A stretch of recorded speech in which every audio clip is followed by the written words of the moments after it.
Moin und Namaste. Ich bin Kerstin von Watten Yoga. Schön, dass du wieder bei mir auf der Matte gelandet bist. Im Monat Juli, unserem Wünsch dir was Monat, war unter anderem ein Wunsch von euch, eine Hormon-Yoga-Einheit gegen aufsteigende Hitzewallungen zu machen. Und die kommt heute. Wenn du hast, bring dir eine Decke oder ein Kissen mit auf die Matte und einen Stuhl. Du kannst diese Einheit auch ganz ohne Hilfsmittel machen, absolut kein Problem. Also hopp auf die Matte und los geitert.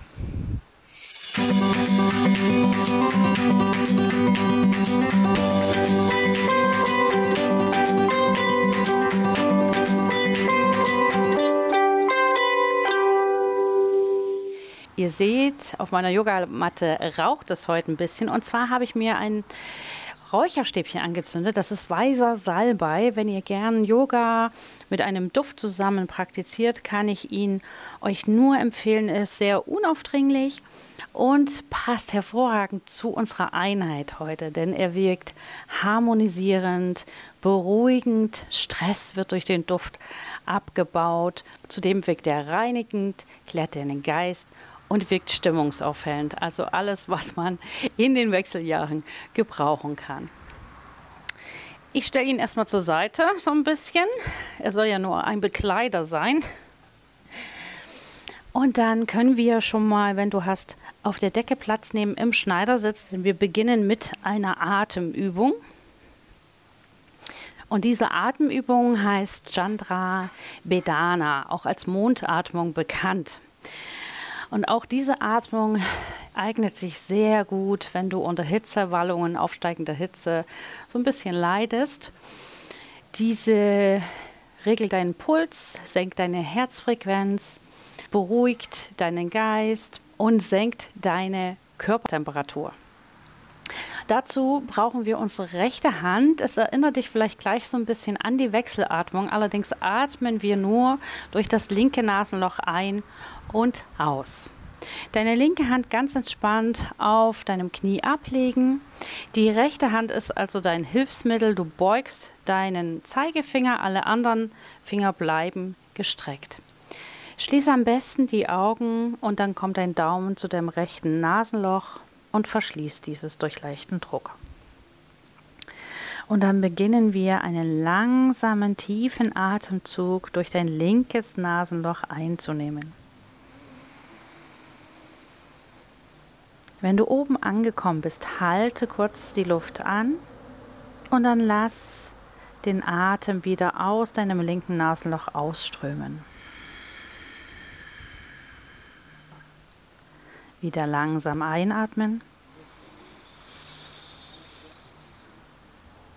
und ausatmen. Wiederhole in deinem eigenen Rhythmus ein paar Atemzüge.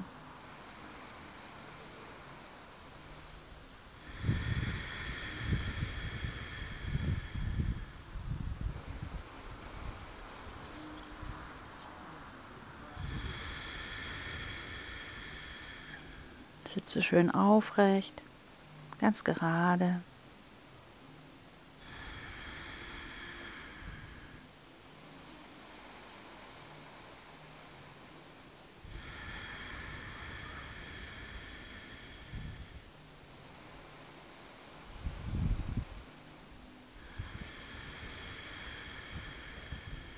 Ein letztes Mal einatmen.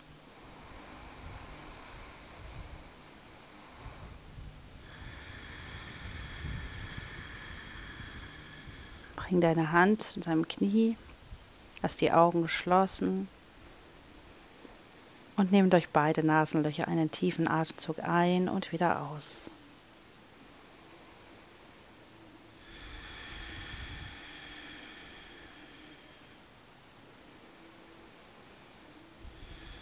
Noch einmal so ein- und ausatmen und dann geht es auf zur zweiten Runde.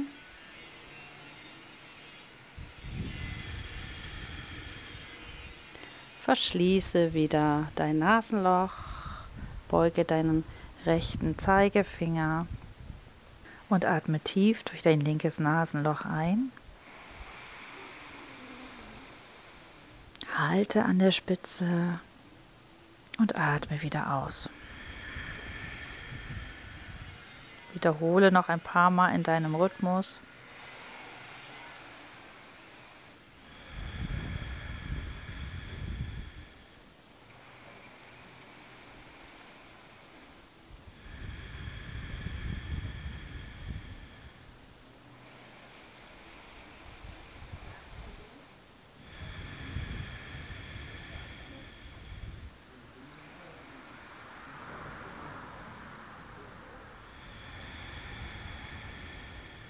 Noch zweimal so.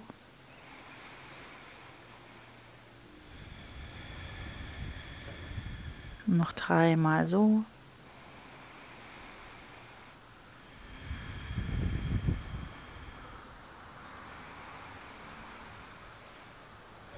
Ein letztes Mal einatmen.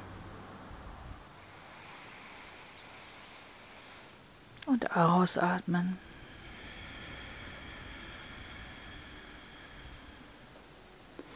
Bring beide Hände wieder zu deinem Knie und atme dreimal durch beide Nasenlöcher ein und aus.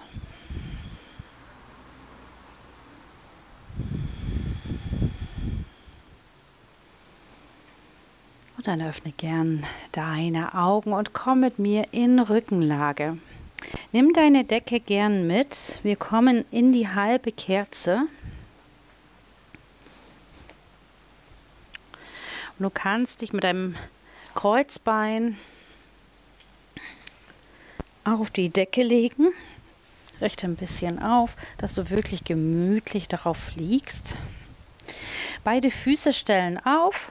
Dann ziehst du die Knie zur Brust und schiebst die Fußsohlen nach oben. Deine Füße kommen in eine ganz natürliche Haltung. Die Decke hilft dir dabei, dass dein Becken ein bisschen gekippt ist und du angenehmer in dieser Pose verharren kannst. Schließ gern wieder deine Augen, Handflächen nach unten oder nach oben ausgerichtet und lass deinen Atem fließen.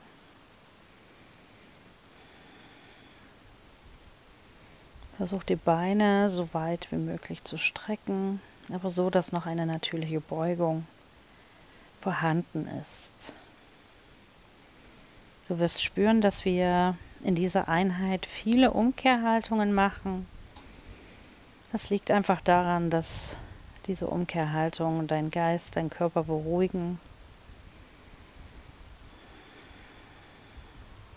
und somit ganz effektiv gegen deine aufsteigende Hitze wirken.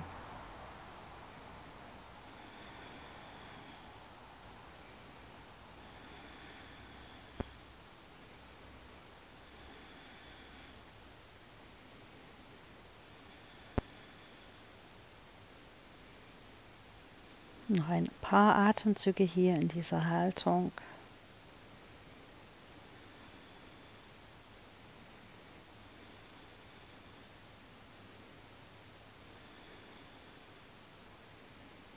Wunderbar. Bring die Füße zur Matte, heb deinen Po an, zieh die Decke einmal zur Seite und dann bringst du deine Knie einmal zur Brust, umfasst mit den Händen unterhalb des Knies und ziehst die Knie ein bisschen zu dir heran. Und jetzt gebe tiefe Atemzüge in deinen Bauch.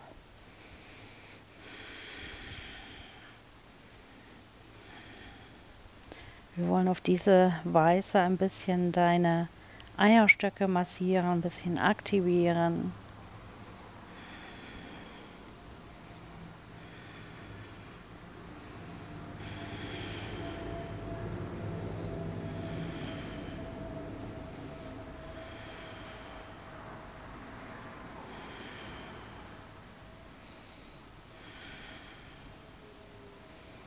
Du merkst schon, wir machen auch viel mit dem Atem heute. Wir wollen unseren Körper mit allem, was wir zu bieten haben, unterstützen. In den Jahren, in dem der Wechsel in unserem Frauenkörper stattfindet.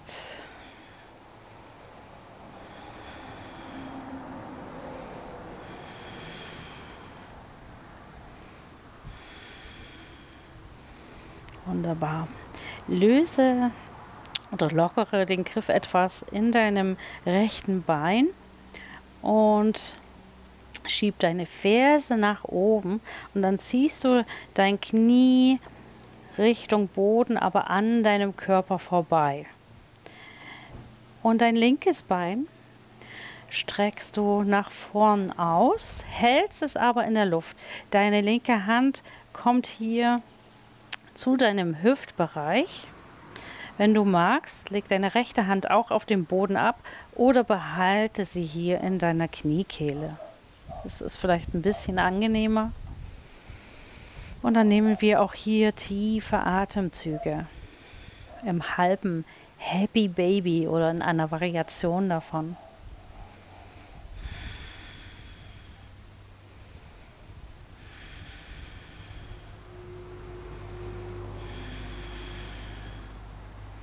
Noch 5 Atemzüge hier.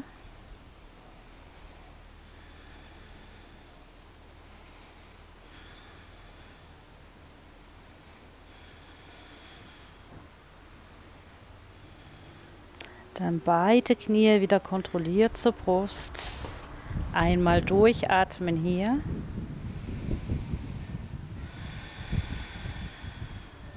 Und dann wechseln wir einmal die Seite. Schieb deinen linken Fuß nach oben, Hand kommt zur Kniekehle und zieht dein Bein zur Seite, beugt es etwas mehr.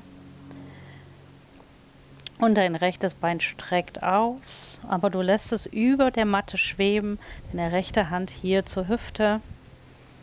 Und dann kannst du deinen linken Arm ablegen, wenn du es intensiver haben möchtest, oder du bringst deine Hand oder lässt deine Hand in der Kniekehle. Und dann wieder tiefe Atemzüge hier.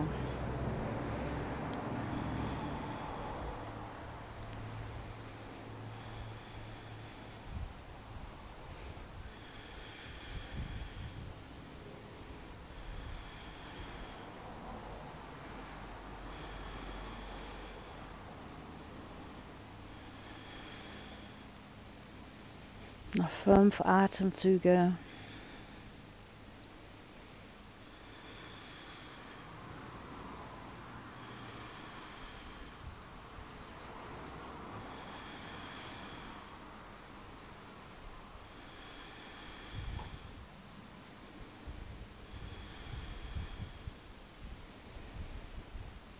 Und dann beide Knie wieder zur Brust. Und dann umfasst deine Kniekehlen, hol ein paar Mal Schwung, so dass du ins Sitzen kommst. Und dann treffen wir uns im herabschauenden Hund. Entweder bringst du die Beine zur Seite oder du kommst über den Schneidersitz in den Vierfüßler. Fächer deine Hände auf, stülp deine Zehen um und schieb dein Po Richtung Matte. Tritt einmal kurz auf der Stelle. Dehne sanft deine Muskulatur. Und wenn du soweit bist, ziehst du beide Fersen Richtung Matte. Du kannst gern noch deine Knie gebeugt lassen, kein Problem. Dein Blick geht zwischen deinen Beinen hindurch. Die Ohren sind zwischen deinen Oberarmen und dann halten wir hier. Schließ gern auch hier die Augen. Wir bleiben hier nur für 1 Minute, also nicht allzu lang.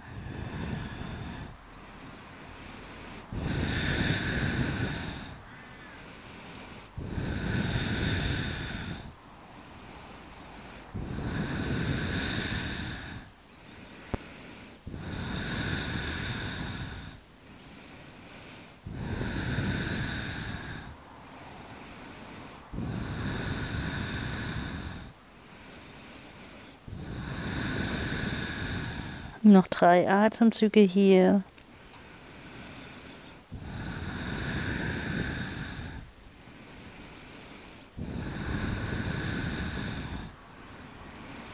Beim nächsten Ausatmen bringst du die Knie zur Matte, legst deine Füße ab und schiebst dich zurück in die Pose des Kindes. Bring deine Stirn Richtung Boden. Wenn dein Kopf den Boden nicht berührt, kannst du jederzeit mit deiner Decke zum Beispiel den Boden zu dir ein Stück heraufholen, so dass es wirklich für dich eine entspannte Pose ist. Du spürst, wie beim Einatmen dein Bauch wieder massiert wird. Versuche deine Schultern zu entspannen, deine Arme sind weich.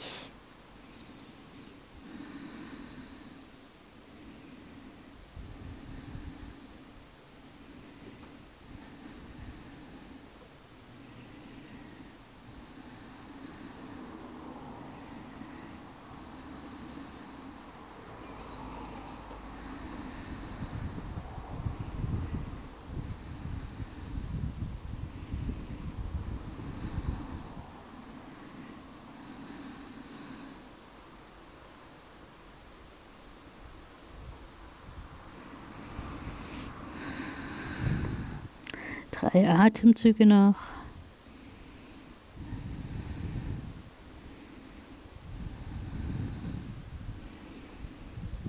Und dann richte dich langsam auf in den Vierfüßler. Stülp deine Zehen wieder um, schieb dein Gesäß nach oben und jetzt wandern deine Hände zurück zu deinen Füßen. Diese sind hüftbreit aufgestellt. Beuge deine Knie, leg deinen Oberkörper darauf ab, lass die Arme entspannt hängen, lass Schultern, Nacken, Kopf ganz entspannt sein. In der ganzen Vorbeuge.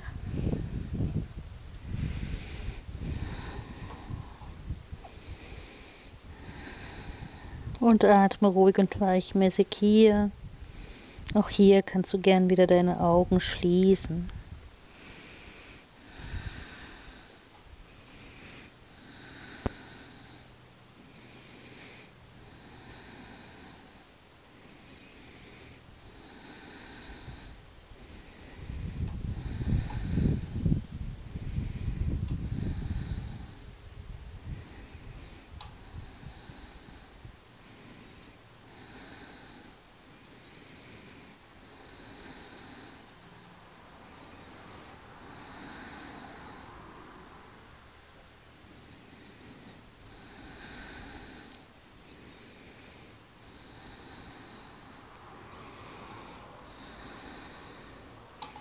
Es sind drei sehr einfache Asanas, aber dennoch nicht in ihrer Intensität zu unterschätzen, wenn man sie etwas länger hält.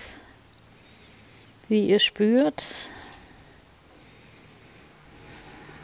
in jeder der Asanas werden eure Eierstöcke massiert, aber der Stress auch viel im Bauch stattfindet, wird hier natürlich auch gegen den Stress vorgegangen, indem eure Bauchorgane massiert werden. 3 Atemzüge hier noch.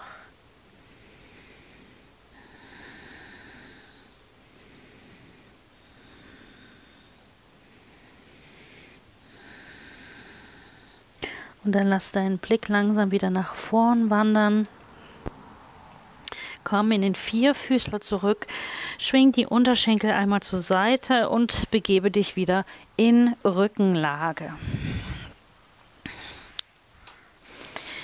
Wir kommen jetzt in Halasana, in den Pflug. Auch hier könnt ihr eure Decke wieder ein bisschen zur Hilfe nehmen, indem ihr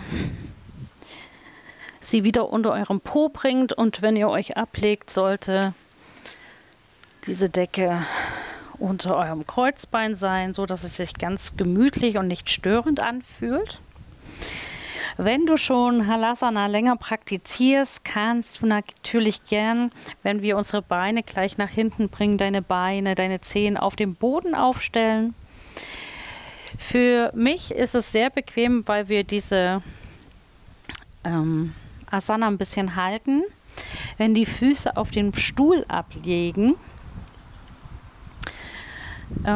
es erleichtert einfach, gibt ein bisschen mehr Raum zum Atmen, finde ich.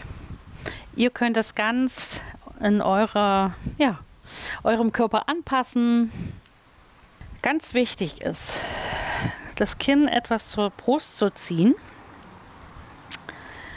Und gleich, wenn du die Beine nach hinten bringst, beweg bitte deinen Nacken nicht mehr. Das kann mehr Schaden anrichten, als dass es gut ist. Also Kinn Richtung Brust, sodass der Nacken schön gerade und lang ist. Dann strecken wir unsere Beine nach oben aus in die halbe Kerze, stellen unsere Fingerspitzen ein bisschen auf, die gleich so ein bisschen Druck ausüben und holen wieder ein bisschen Schwung mit unseren Beinen. Und wenn du soweit bist, gibst du Druck in deine Fingerspitzen, hebst deinen Po an, legst deine Füße oder Unterschenkel auf deinem Stuhl ab. Ich versuche mich gerade wieder ein bisschen anzuziehen. So. Deine Arme ganz entspannt auf dem Boden, dort wo sie hinfallen. Die Hüfte sollte ungefähr über den Schultern ausgerichtet sein. Und dann halten wir hier.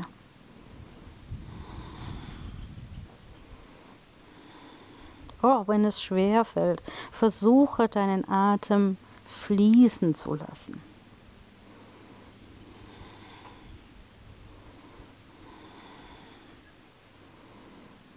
Wird es unangenehm für dich, komm gern zu jeder Zeit aus dieser Pose zurück und komm einfach zurück in die halbe Kerze.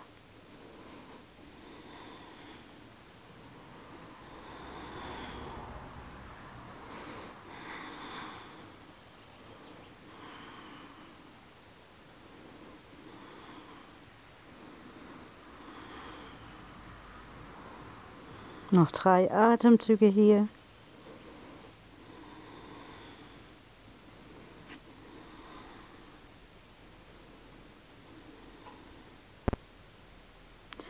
Und dann löse langsam wieder auf. Wandere erst mit deinen Füßen ein Stück weit nach vorn. Und dann komm mit gestreckten Beinen langsam zum Boden. Stell deine Beine auf. Atme einmal durch.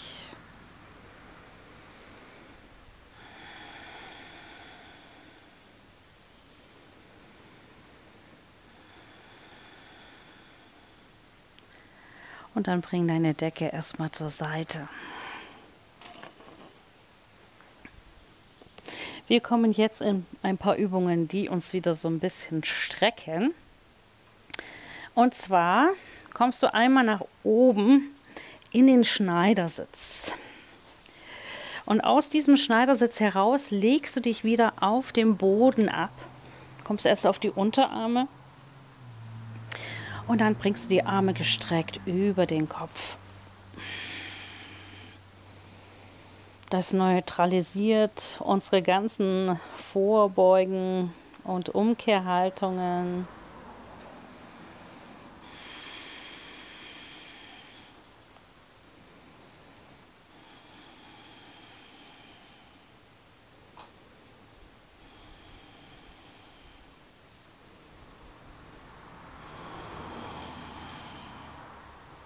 Drei Atemzüge noch.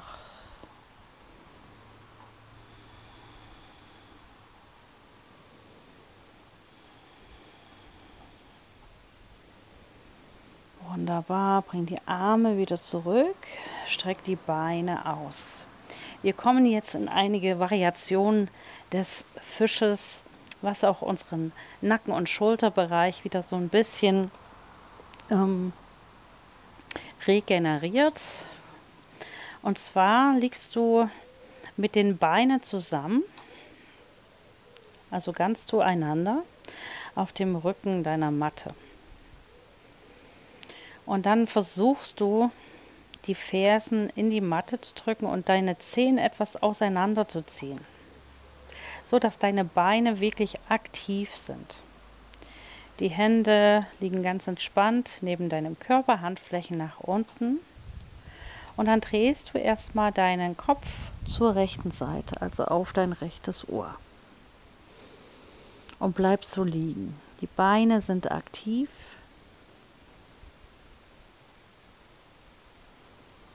Dein Becken kippt leicht an, um deinen Rücken auszugleichen, dass du nicht so sehr im Hohlkreuz liegst.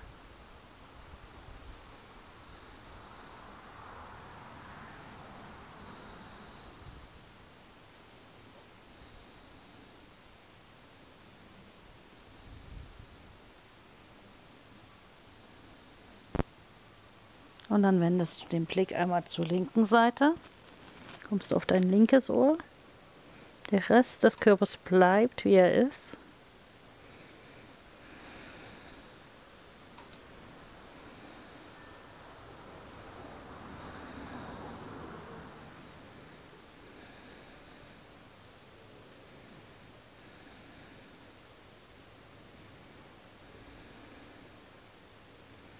Und dann dreh den Kopf wieder zur Mitte.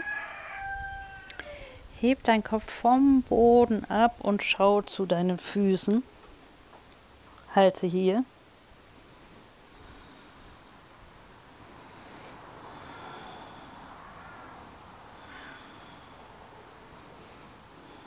Denk daran, dass deine Beine aktiv sind, deine Zehen aktiv sind.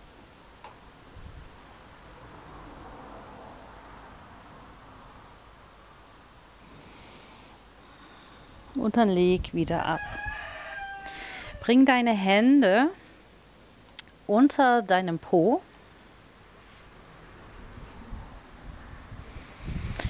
Deine Beine wieder zusammen und die Zehen sind jetzt punktiert, also zeigen nach vorn. Dann press einmal kurz in deine Unterarme, heb deinen Oberkörper ein bisschen an und hol die Ellenbogen ein Stück weit noch zueinander. Und aus dieser Position heraus lässt du deinen Kopf ganz langsam und kontrolliert Richtung Matte sinken und setz ihn ganz sanft auf der Matte auf. Jetzt sind wir ganz klassisch im Fisch. Genieß die Dehnung in deinem Brust, aber auch in deinem Hals.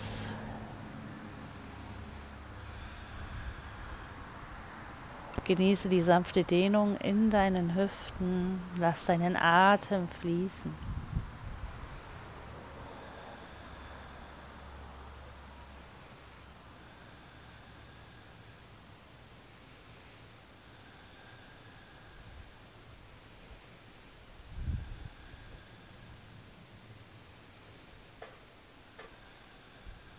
Drei Atemzüge hier noch. Nutze den Raum in deiner Brust, um deinen Atem zu verlängern.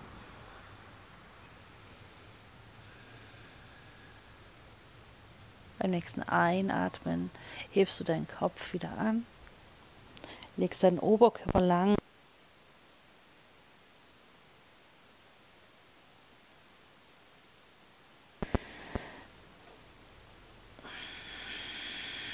Leg dich ab, spüre einmal kurz nach.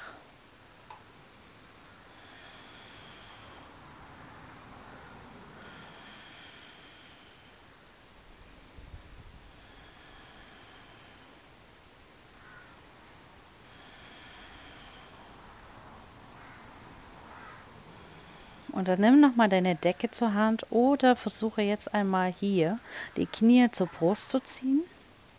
Und die Beine auszustrecken, noch einmal in die halbe Vorbeuge zu kommen. Entschuldigung, in die halbe Kerze natürlich. Füße fallen wieder ganz entspannt. Halte hier noch einmal kurz.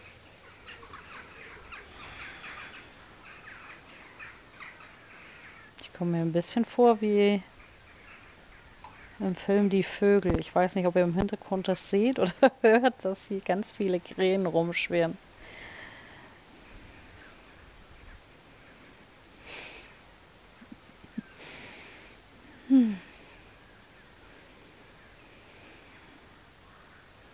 Noch 3 Atemzüge.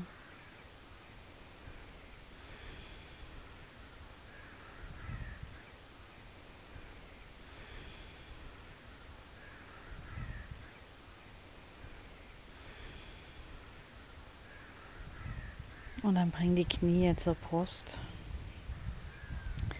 und komme in dein Shavasana. Öffne nochmal deine Beine mattenbreit.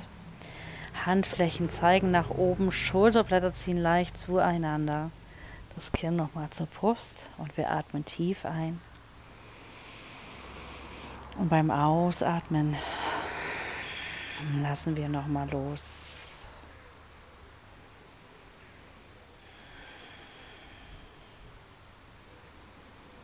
Ich glaube, ganz wichtig ist es in den Wechseljahren, diese einfach anzunehmen, weil man kann das eh nicht ändern. Und wenn man darüber stöhnt und schimpft, macht es das auch nicht besser, sondern ich versuche es ja mit Faszination zu betrachten, was da mal wieder in unserem Körper vor sich geht. Und ja, ist vielleicht nicht ganz so ernst zu nehmen. Und natürlich aber auch Hilfe zu suchen bei Dingen, die ja einen doch so ein bisschen belasten. Ja, sich Hilfe suchen und Unterstützung zu suchen. Sich selbst ein bisschen mehr Aufmerksamkeit zu widmen.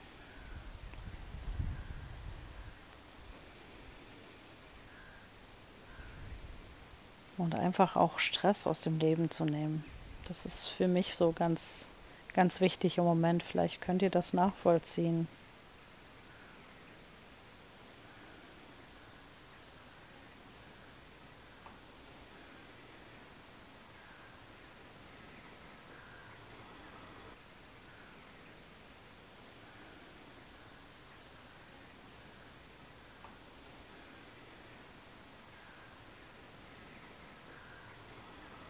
Bleib gern hier noch länger liegen.